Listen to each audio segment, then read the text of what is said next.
2016 সালে বাংলাদেশ কেন্দ্রীয় ব্যাংক থেকে 1000 মিলিয়ন ডলার চুরির অথবা ডাকাতির অথবা হ্যাকিংয়ের একটা ঘটনা ঘটে। আমাদের বাংলাদেশে একটা প্রচলিত কথা আছে যে কোমরের ছুরি যদি পেট কাটে সেখানে আর কিছু করার থাকে না। ভিডিওর শেষে অবধি আপনি বুঝে যাবেন যে এটা চুরি ছিল, ডাকাতি ছিল নাকি হ্যাকিং ছিল। আসসালামু আলাইকুম, আমি কাজী শাওন, স্বাগতম জানাচ্ছি আর একটা নতুন ভিডিওতে।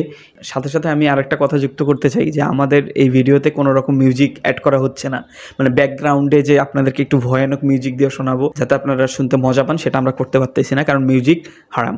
তো দয়া করে আমাদেরকে যেমন আসি এই অবস্থায় একটু সাপোর্ট করেন যাতে আমরা গ্রো করতে পারি, চ্যানেলটা বড় হইতে পারে। এই ভিডিওতে আমরা কথা বলবো কিভাবে বাংলাদেশ কেন্দ্রীয় ব্যাংক থেকে 2016 সালে 1000 মিলিয়ন ডলার চুরির একটা ছক আঁকা হয়েছিল এবং হ্যাকাররা কতটুকু সফলতা পেয়েছিল, কী রকম পরিশ্রম করছিল এবং বর্তমান অবস্থা কী, যেহেতু টাকাটা বাংলাদেশেরই, টাকাটা আমরা কতটা ব্যাক পেয়েছি।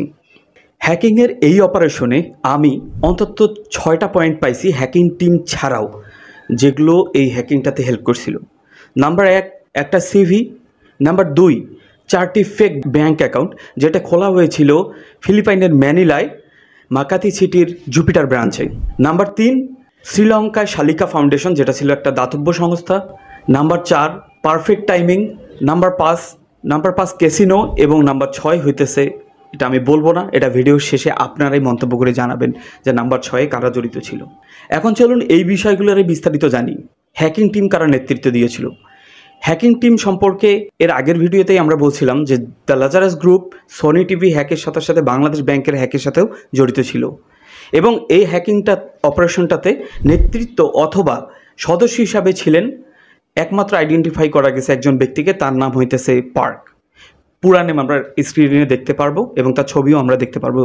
2011 সালে একবার এফবিআই এর কাছে একটা ছবি ফুটেজ পাওয়া যায় যেখানে তাকে দেখা যায় 30 বছরের একজন মধ্যম বয়স্কী যুবকের মতো। এই পার্ক ভদ্রলোক তিনি পড়ালেখা শেষ করেই মনোনিবেশ করেন উত্তর কোরিয়ার জানাশোনা এবং প্ল্যান করে এগিয়ে যাওয়া একটা হ্যাকিং টিম হিসাবে। তার অপারেশনের মূলত এই কাজগুলো সংগঠিত হয়ে থাকে বলে ধারণা করা হয় নেট দুনিয়ায়।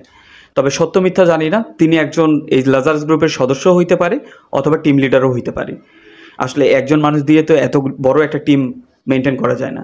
নাম্বার 2 হচ্ছে সিভি। এই সিভিটা ছিল এখানে মূল কেন্দ্র। এই সিভিটা পার্ক নামে ভদ্রলোক 2015 সাল থেকে, দেখেন এই হ্যাকিংটা কিন্তু ঘটনা ঘটেছিল 2016 সালে বাংলাদেশ ব্যাংকে, কিন্তু এই অপারেশনটা শুরু হয়েছিল 2015 সাল বা তারও কয়েক বছর আগ থেকেই, কারণ এই ধরনের বড় বড় হ্যাকিং অপারেশনগুলো এত সহজেই করা যায় না। 2015 সালে এই সিভিটা, যে সিভি আমরা পয়েন্টের কথা বলছি, 2015 সালের জানুয়ারি ফেব্রুয়ারি এই 2 মাস ঘিরে অন্তত 26 বার বিভিন্ন ডিরেক্টর অথবা ব্যাংকের অ্যাডমিন প্যানেলে যারা ছিল তাদের কাছে ইমেল গেছিল। ইমেলটাতে যে ডকুমেন্ট ছিল রিজাম নামে, রেজুমি বা রিজাম নামে, সেটা ছিল রিজাম.জিপ। একদম সত্যভাবেই আইডিয়া করা হয়েছে যে অন্তত 25 জানুয়ারি থেকে 29 জানুয়ারির মধ্যে 3 জন ব্যাংকার এই লিঙ্কটিতে ক্লিক করে বা এই ফাইলটিতে ক্লিক করে এবং ডাউনলোড করে। তবে ডাউনলোড করা যতবার ক্লিকই করতেছিল না কেন, তাকে একই ওয়েবসাইটে নিয়ে যাচ্ছিল এই লিঙ্কটি। ততক্ষণও ব্যাংকের কর্মকর্তারা বুঝতে পারেনি তাদের সাথে কি ঘটে চলছে। এরপরে আসলো 4টি ফেক ব্যাংক অ্যাকাউন্ট কিভাবে হয়। আমরা এরপরে আরও বিস্তারিত জানবো, আমরা শুধু জানতেছি শুরুর দিকটা। এবং এই 4টি ফেক অ্যাকাউন্টেই একদম প্ল্যান সুন্দরভাবে তৈরি করা হয়েছিল শুধুমাত্র বাংলাদেশের এই টাকা চুরি করার জন্য, যেটাতে জড়িত ছিল একজন ম্যানেজার যার নাম মায়া, জুলিয়ান, মাইকেল এবং কিমং। এখানে মায়া নামের যে ভদ্রলোক তিনি ছিলেন এই জুপিটার ব্রাঞ্চের ব্যাংক ম্যানেজার। আরসিবিসি নামের যে ব্যাংক অ্যাকাউন্টে এই 4টি অ্যাকাউন্ট খোলা হয়েছিল, তিনি ছিলেন এই ব্যাংকের ব্যাংক ম্যানেজার।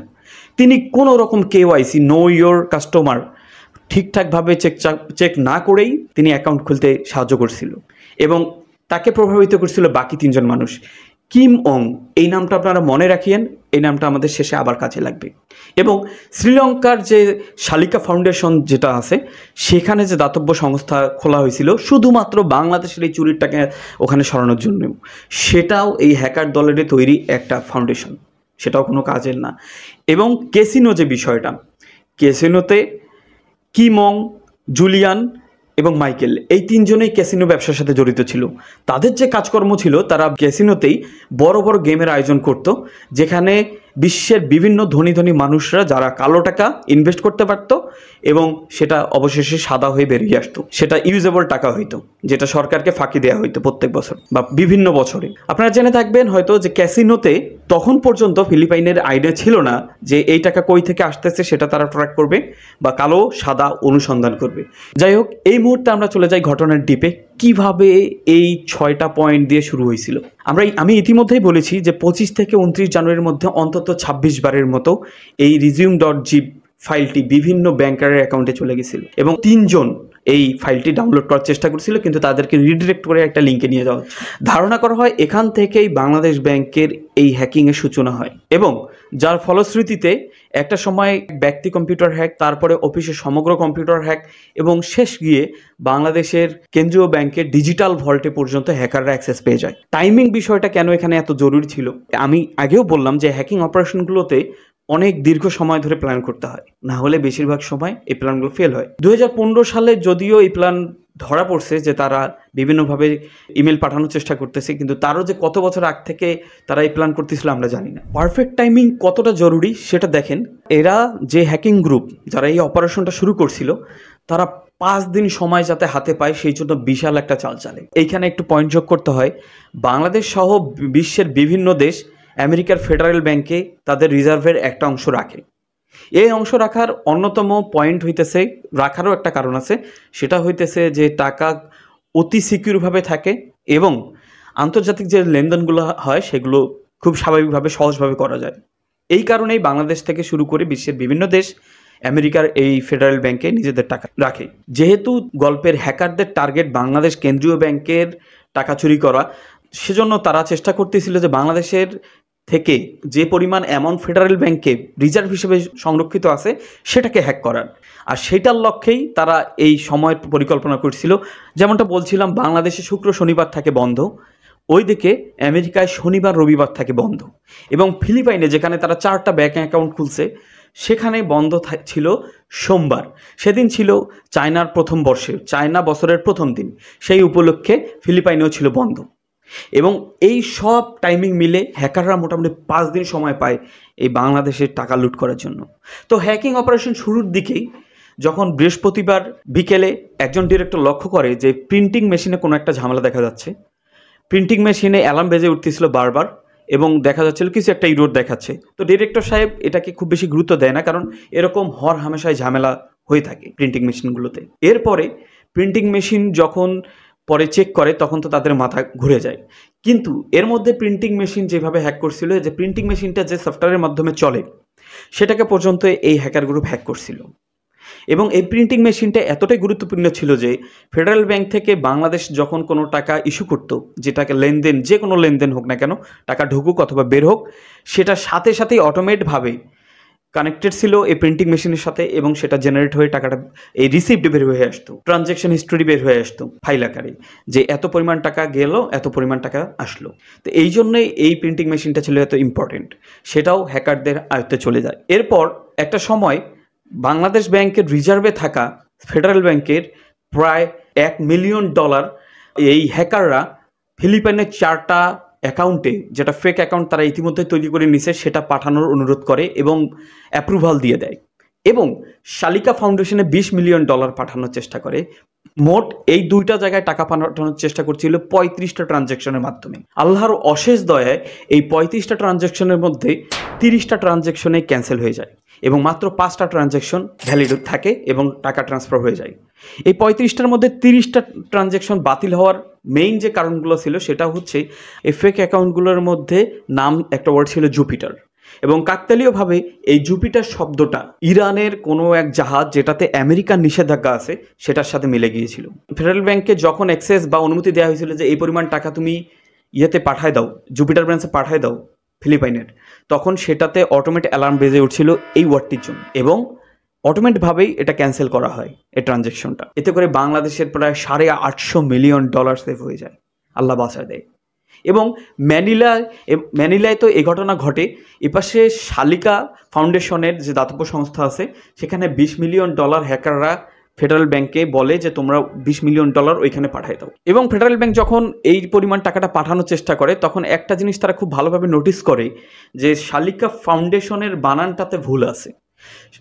প্রতিষ্ঠানের নাম শালিকা ফাউন্ডেশন হলেও হ্যাকাররা এখানে ইস্যু করছিল ফাউন্ডেশন নামে, মানে বানানের ওর জায়গায় ইউজ করছিল হ্যাকাররা। শুধুমাত্র এই বানানটা ভুলের কারণেই সেই ট্রানজ্যাকশনটাও আটকায় যায়। এই ব্যর্থতার পরেও আমাদের বাংলাদেশ থেকে $81 মিলিয়ন সেই জুপিটার ব্রাঞ্চেই চলে যায় 4টা অ্যাকাউন্টে স্প্লিট হয়ে। পরবর্তীতে এই টাকা জুপিটার ব্রাঞ্চে ঢোকার সাথে সাথেই সেখান থেকে পুশ করে কিমং এবং জুলিয়ান এবং মাইকেলের নেতৃত্বে বাকি টাকাগুলো চলে যায় বিভিন্ন ক্যাসিনোতে। $81 মিলিয়ন পুরো টাকাটা চলে যায় ক্যাসিনোতে, এবং ক্যাসিনোতে সেদিনে গেম আয়োজন করা হয়েছিল। এই টাকাটাকে, কালো টাকাকে সাদা হিসেবে বের করা হয়। এভাবেই আমাদের সোনার বাংলার টাকা হাওয়া হয়ে যায়। অর্থ চুরির পরে বাংলাদেশ ব্যাংকের প্রতিক্রিয়া যদি আপনি জানেন তা আপনার মনে হবে যে নিজের স্যান্ডেল খুলে নিজেরই মুখে মারি। আপনার যদি না মনে হয় তাহলে আপনি কমেন্ট করে জানেন যে আমার মনে হয়নি ভাই। চুরি হওয়ার পরে অন্তত 5 দিন পরে তৎকালীন যে আমাদের গভর্নর ছিল আতিউর রহমান এই খবরটা জানেন। এই খবরটা জানার পরেও তিনি অন্তত 24 দিন এই খবরটা কারোর সাথে শেয়ার করে না। এই আতিউর রহমান না জানা কারণেই 24টা দিন এই ঘটনা সবার সাথে আড়াল করে, এবং 33তম দিনে গিয়ে যখন ফিলিপাইনে ফোন করে জানানো হয় বা ওই চেষ্টা করা হচ্ছিল গোপনে যে এই টাকাগুলো আমাদের দেশ থেকে পাচার করা হয়েছে, সেগুলোকে আপনারা ট্রানজ্যাকশন দিয়েন না বা কোথাও যাওয়ার অনুমতি দিয়েন না, তখন তারা এটা অস্বীকৃতি জানালে তখন তারা ফিলিপাইনে মামলা করে। এরপরে বিশ্ববাসীর চোখে চলে আসে বিষয়টা। আশ্চর্যজনকভাবে 39তম দিনে, ঘটনা হয়েছে ফেব্রুয়ারি মাসে, আর সেই ঘটনা মার্চ মাসে এসে আমাদের মিডিয়া জানতে পারে, দেশের মানুষ জানতে পারে। দেশের মানুষের টাকা দেশের মানুষই জানে না যে আমার টাকা চুরি হয়েছে। এইভাবে জানার পরে যখন বিশ্ববাসী জানলো তখন বাংলাদেশ জানে যে বাংলাদেশে কিছু একটা হয়েছে। অথচ প্রথম দিকে আতিউর রহমানের নেতৃত্বে তার এই বিশ্ব ব্যাংক, বাংলাদেশ কেন্দ্রীয় ব্যাংকের যে টিম আছে তারা এটাকে গুজব বলে চালাচ্ছিল, যেটা একটা গুজব। আর তারা আমেরিকান একটা এজেন্সিকে হায়ার করছিল এইটাকে রিকভার করার জন্য।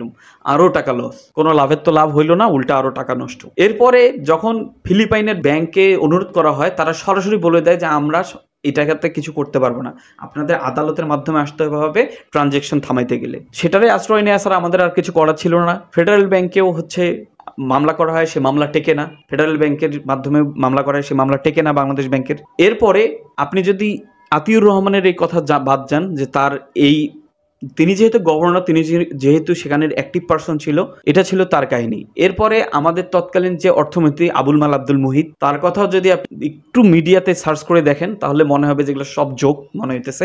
আর হাসিনা ম্যাডামের কথা বলবো কি, তিনি তো এমন মানে একজন সাংবাদিক, আপনারা ফুটেজ একটা হয়তো দেখতে পারবেন। বাংলাদেশ ব্যাংকের যে ঘটনাটা ঘটেছিল আসলে ওটা ডিজিটালাইজ করার যে সিস্টেমটা করা হয়েছিল তা আমাদের সময় না, আমরা আসার আগেই। কারণ এর আগে প্রস্তাব ছিল, প্রস্তাব যখন আমাকে এই ধরনের কোনো প্রস্তাব দেয় আমরা আগেই জিজ্ঞেস করি এর নিরাপত্তার বিষয়টা কী হবে।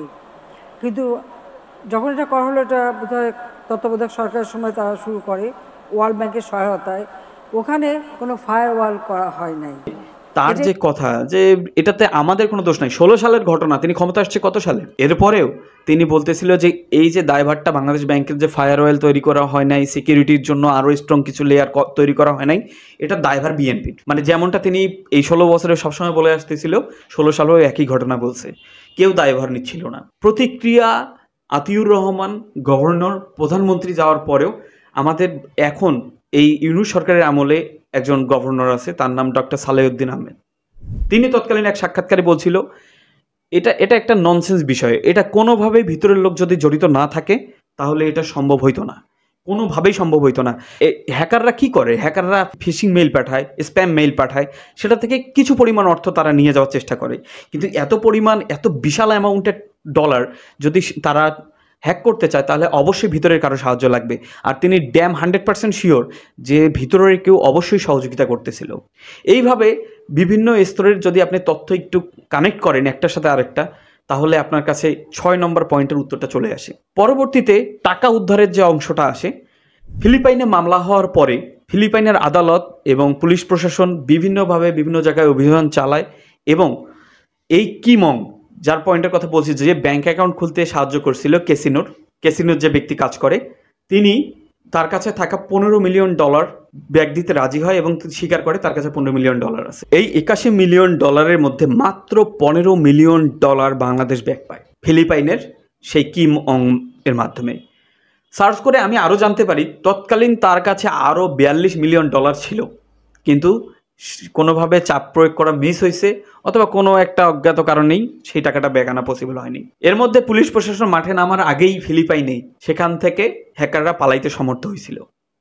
এটাতে গেল ওই দিকের ঘটনা, ফিলিপাইনের ঘটনা। বাংলাদেশ কি করলো? 39তম দিনে বাংলাদেশ ব্যাংক মতিঝিল শাখায় একটা মামলা করলো টাকা পাচার, চুরি এবং সাইবার ক্রাইম দমন অপরাধ আইনে একটা মামলা হয়েছে, যেইখানে এই মামলাটা পরে সিআইডির কাছে দেয়া হয় এবং সিআইডি অন্তত 8টি দেশের 76 জনকে দোষী সাব্যস্ত পায়। তার মধ্যে বাংলাদেশ কেন্দ্রীয় ব্যাংকের 13 জন মানুষ এই কাজটার সাথে জড়িত বলে একটা ধারণা করা হয়। এই ছিল ঘটনা। তো বর্তমান কি অবস্থা? 2016, এটা চলতেছে 2025। আপনারা হয়তো এই ভিডিও 2 বছর পরেও দেখতে পারেন। তখন কি অবস্থা একবার সার্চ দিয়ে দেখিয়েন। 2016 সালে এই ঘটনা ঘটছে, 2025 সালে আসিয়া লাস্ট আপডেট হইতেছে $15 বিলিয়ন পর আর তেমন কোনো অগ্রগতি হয়নি। মানে আমাদের $66 মিলিয়ন এখনও হ্যাকারদের হাতে, এবং সেটা কখনো ব্যাক পাবো কিনা, পাইলেও সহজে পাবো কিনা তার কোনোভাবেই বোঝা যাইতেছে না। আমার আপডেট অনুযায়ী আমি যতটুকু সার্চে পাইছি সেটা অনুযায়ী 2025 সালের ফেব্রুয়ারি পর্যন্ত মামলার কোনো অগ্রগতি নাই। এখন আপনি বলেন, এই যে আতিউর রহমানের 24 দিনের গাফলতি, আবার এইদিকে আমাদের প্রধানমন্ত্রীর দায় সারা কথা, বাংলাদেশ কেন্দ্রীয় ব্যাংকে 13 জন অন্তত দোষী সাব্যস্ত পাওয়া, দোষ করছে এরকম সিআইডি যেহেতু ধরছে, কোনো না কোনো কারণে অবশ্যই ধরছে, সবগুলোরে কানেক্ট করলে 6 নম্বর পয়েন্টে কারা জড়িত ছিল বলেন দেখি? ঠিক ধরছে না? আমি যেটা ভাবতেছি নিশ্চয়ই আপনিও সেটা ভাবতেছেন, এবং এই 6 নম্বর পয়েন্টটা কমেন্ট করে জানাইবেন, আমি যাতে দেখতে পাই যে আমার ভাইয়েরা আমার সাথে আসলে কতটুকু কানেক্ট আছে। তো এই ছিল আজকের কাহিনী, এবং আপনাদের হাতেই ছেড়ে দিলাম বাংলাদেশের কি অবস্থা, এইটার কি হইতে পারে আরো ভবিষ্যতে। দেখা হবে পরে কোনো ভিডিওতে। আসসালামু আলাইকুম।